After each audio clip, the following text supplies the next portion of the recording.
the beauty, the clarity, the power, the precision, the mystery of a metaphor. Are these qualities not sufficient by themselves?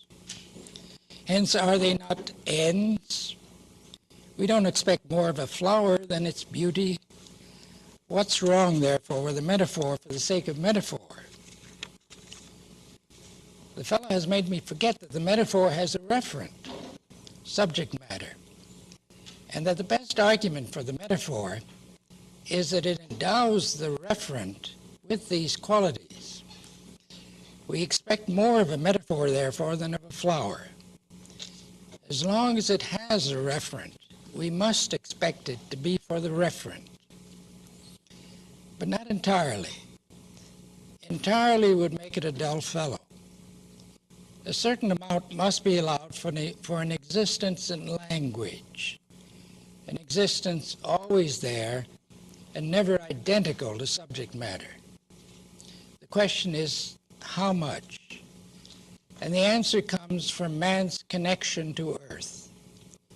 It doesn't matter how much, so long as it doesn't detract from subject matter. For why should one be willing to give up one jot of that? I see no need to. One can have both. But this now plunges us outside literary considerations. For the amount of subject matter that the poet is willing to sacrifice or compromise depends on his individual psychology.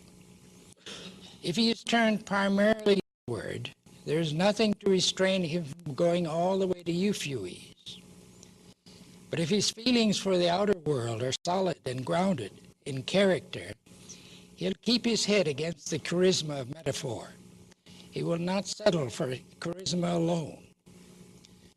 But isn't it grand that we can have both the earth and metaphor? Next rascal is metaphor for the poet's own aggrandizement, which turns attention away from the poem to beam in on his powers of imagination and language. One is entitled to as much self-aggrandizement as one can get away with, which no individuality can survive. A plague of locusts would be preferable. Then there are metaphors in place of subject matter and thought, and metaphors in which the poet can escape from personality, and metaphors by which he can slip into a drug state, and metaphors that take over and lead him by the nose, and so on. But I've run ahead of myself.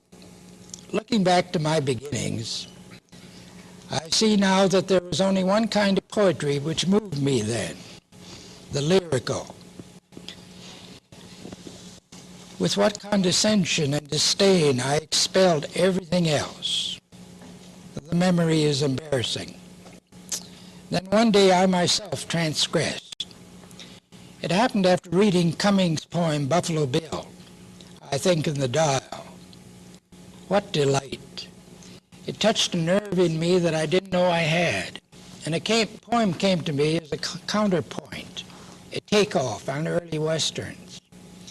It was the opposite of lyrical, of romantic, of mystical, the opposite of everything I had done up to then, and it was without metaphor. I didn't have to compose it. The poem practically wrote itself, and form didn't seem to matter to it. It was fun writing, but I dismissed it as negligible. Sometime later, on another binge, I wrote The Experiment with a Rat.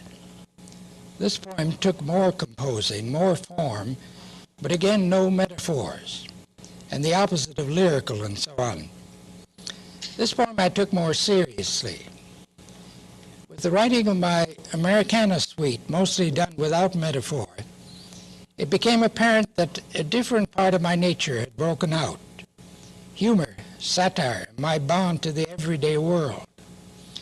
These poems had certain things in common. They all had a point to make, a realistic matter to reproduce.